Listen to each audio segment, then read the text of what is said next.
ano. Bakit di ka may ganyan pagka Kala mo ubas siya. Ay, lalaki pa ng bunga. Oh. isa lang ang tangkay. Ay, para siyang swerte. Yung pinagputulan nito, magsusupang uli yun. May dalang bulaklak uli yun. Another sopang Ay, uli yan. pinagputulan nito. Ay, another bunga na naman uli yun. Ay, kung iyaanay talaga halos puro zero. May lalaki pa yan eh. Kung pinakayang tanggal Oo, ganyan na. Pwede na yan. Makita ng mamimili. Nakatwad-tuwa ay mamimili dyan. Yan. 30 bag. Ang ating napitas ngayon. Para po sa day 3. Harvest po ng ating kalamansi.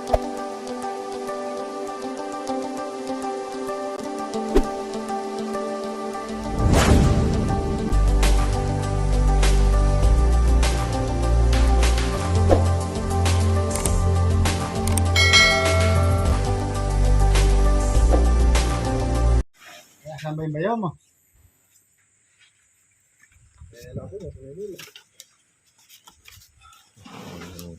Inaapoy na masyado. Press na press si Tonton eh. Basal lakas ngayon yan. Nakatikim din si Tonton. Nakapag-ipon ng lakas niya. Nakahabol din, ano? Puyat din. Salamat. Hindi ka na makakaabot dito eh.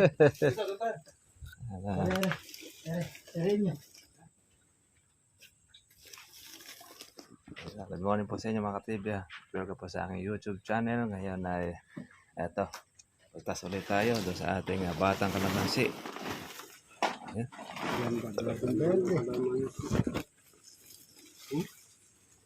Berdeng berde yan. Yung berde.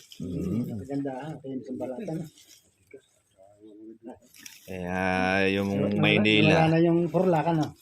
Yung Maynila gustong gusto yan. Lipas din pala yun. Sa umpisa lang yan. Magkakaroon ng porlak talaga pag hindi ini-spray.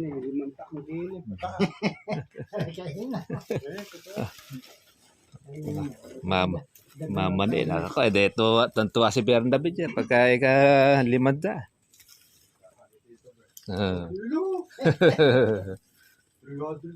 Mama nila yun. Ayan mga farmers. Wala pa siyang reject.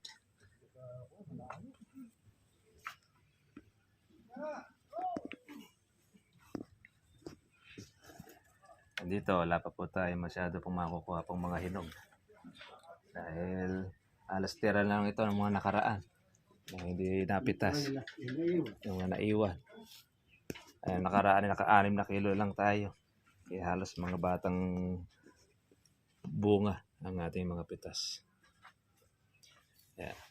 Maya-maya na po natin ito sasalit dahil umulang kanina. Kaya papatuyuin muna natin ating halay-hayan.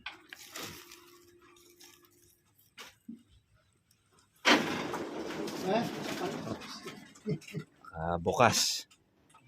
Open pala. Open.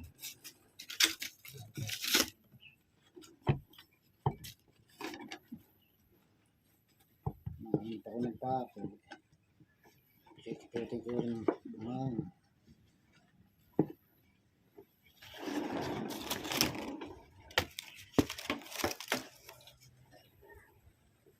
Yan, nakaawang pa isa.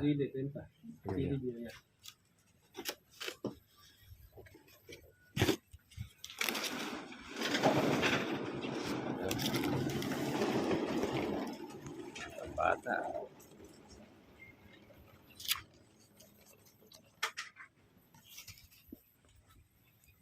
Dito. Wala tayo rito mga ka-farmers pong kuryente. Kaya ang ginagawa natin, pwede natin siya paypayan. Manual po na paypay. Di bale, okay na to. Maganda naman po presyo ng kalamansi. Yan ang ating pinaka-blower. Ito kasi yung area na ito, wala pang istila ng kuryente. Darating siguro panahon at nakaplano na rin naman dito na ayusin yung daan. Saka po yung lagyan po ng linya ng kuryente. Dahil napakalawak po ng mga lupa dito. Sa area nito, ng Sangguniang. Sako pa rin po ito ng Cabiao. Kaya maobligado talagang kuhanin eh. Ayusin ng gobyerno. Pag hindi tinulungan ng gobyerno ito rito sa Sangguniang, ay mahirapin magkasaka rito. Yung takin mo yung 1,000 hektarya yan. Kailangan talaga namin ng tulong ninyo. Kailangan kulang. Lalo yung mga daanan natin. Ako, bugbog na yung produkto bago makarating sa kabayan. Kaya pagka dating sa palengke, marami ng pintas yung taga-palengke. Kaya puro eka, putik at Yung mga putik lamok pa. lamog na eka. Lalamog sa daan. Kaldang. Buti nga akong kalda. Kaya kung halimbawa tinutulak pat di makarate.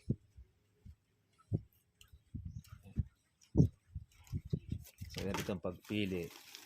Ang ating titingnan lagi rito yung mayroong mga piklat. Yung mga may dahon na ganito okay lang basta tuyo. Wag lang yung basa. Ano kasi makaluto yan. Kagandahan pagka kamay ang ginagamit. Hindi po siya masyado madahon. Kumpara natin doon sa kuko tsaka gunting. Ay talagang maraming dahon.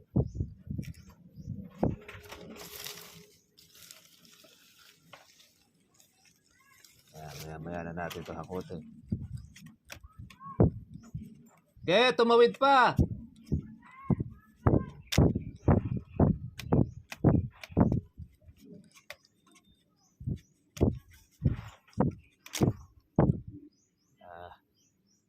Istorbo pala sa doon sa yelo. Hindi mabubuhay na walang yelo. Pirasong lamig eh. Ano yan? Kaya masyado. Ay ba dyan ay mga special masyado yung bunot. Hindi sanay sa hirap. Farmers. Tingnan muna natin matuyo. Buti huminto yung ulan at nung umaraw. Tumawid! Tayo nyo lang saglit! Yelo! Gusto raw makainom ng malamig.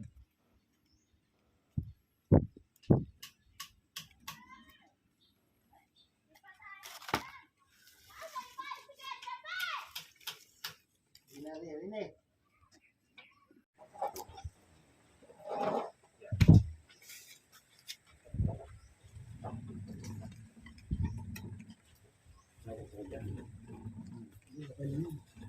Farmers. Doon tatalin. Paypayan po natin. Paypayan po natin ang pera. Kalamansi. Para walang reklamo ang bayan. Hindi na lang natin dito yung mga piklat. Pwede na.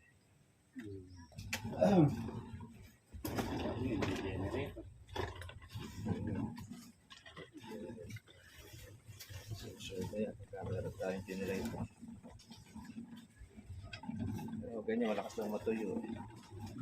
Dahil may hangin eh.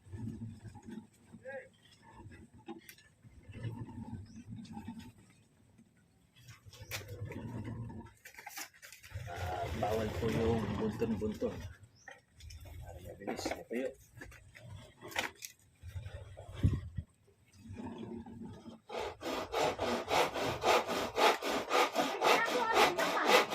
Ano ginagawa nito? Mga kasiroya. Kasiroya. Pagpiruya dyan. Ayan. Doon ako maglalata.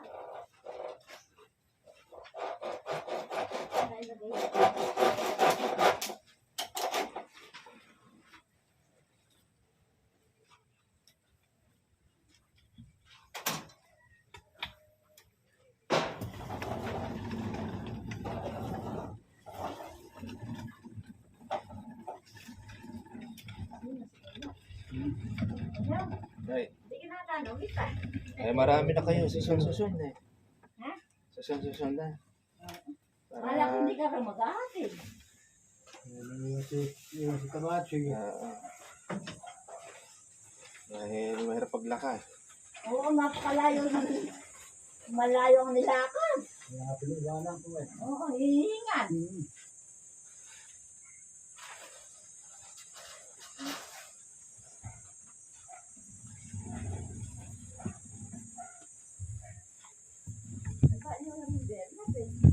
Ano kang inulan nila?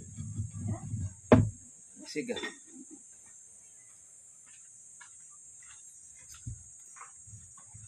Ayan. Bakit di ka may ganyan pagka Kala mo ubas siya. Ay, lalaki pa ng bunga. Oh. isa lang ang tangkay. Mm. Ay, para siyang swerte. Yung pinagputulan nito, magsusupang uli yun. May dalang bulaklak uli yun. Oh, another sopang Ay, uli yan. pinagputulan nito. Ay, another bunga na naman uli yun. Ay, kung iaan ay talagang halos puro zero. Eh, may lalaki pa yan eh. So, pinakayang tanggal ah. Oo, ganyan na. Pwede na yan. Makita Oo. ng mamimili. Nakatwad-tuwa ay mamimili dyan. Yan ay kagusto niya ika. Nung upulan na ika. Sinasabit pa iba niya sa palengke. Eh. Oo. Parang ubas eh. Yun na. Ayan. Kaya social yung kalamansi natin na yan. Eh, napaypayan pa ng abaniko. Kaya talang marga anahaw dito. Ano yan. May anaw, pampaypay pala. Ito yung pambansang abaniko. Ayan, meron tayo pangkahe. Para yan nasa dulong ayaw bumaba. Homemade yan. Nilabang-labang yung kukwente. Bumay ka na pala masinan. Pinipiruya na. Piruya na eka, pinapaypayan pa. Pinipiruya ka na. Masyado kang mabisyo kay kalamansi.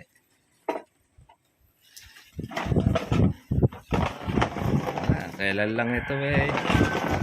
Naalagaan mo ngayon, malalaki na. Hindi yung kasunod. Alayhan nila yung kapaya naman. Yung pangkuha natin yun, pang October. October na yun. Nalampas na sa September na yun. Kailangan na maiwasan na yun sa pinakasaksa. Nakaputik na presyo. Baka hindi Baka. mo mga Kasi iba dyan bunga pa ng patubig sa kawad yan. Sa mahal lang kurudo eh. ito na kamahalan na kurog. Kaya nga, kaya marami mga naapektuhan niya. Isang kawan. Yung piga. Ay. Yan. Pipiga.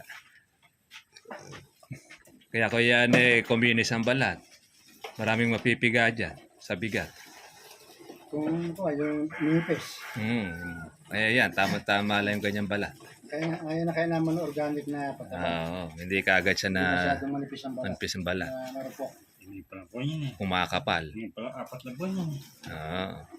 Oo nga, 4 na buwan ay ganyan nakalalaki. Ano? Yung gandahan naman yan yung mahuhuli niya, yung naaabutan talaga ng laki.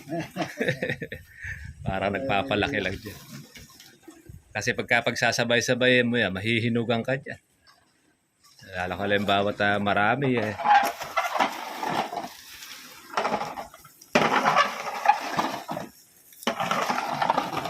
May piruya eh.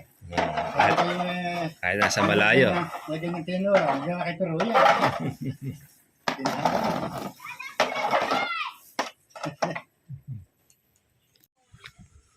Ayan na po mga farmers. Mukhang sira po yung ating daanan. Ay pinahakot na po natin sa ating kariton. Yan. 30 bag.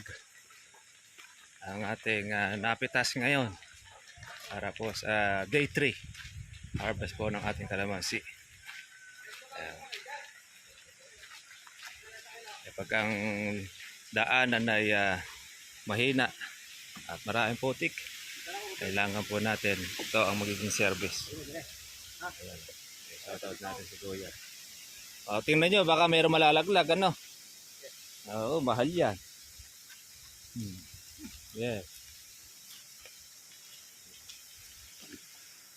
Yan, ang presyo po natin mga katribya, 1.7 ang kuha po sa atin. Kaya sulit itong ating harvest ng kalamansi. Buti na lang po, gumanda po ang panahon. Kaya naman masaya po yung mga mamimitas. Kaya na lang sila po kakain. Sige. Yan, kain muna. Tagal matatapos siya. Kung gusto nyo, hintayin natin yung pang mga barat. Yun, talagang matuturat kayo na ng kwento. Sisiyahan kayo to. Ayan. Kaya maray-ray ngayon. Tingnan natin yung mga mamimitas, mga nagutom. Yan. Ngayon kasi mga farmers ay alas 2 ng hapon. Yung kalamansi natin. Sobra pa tayo.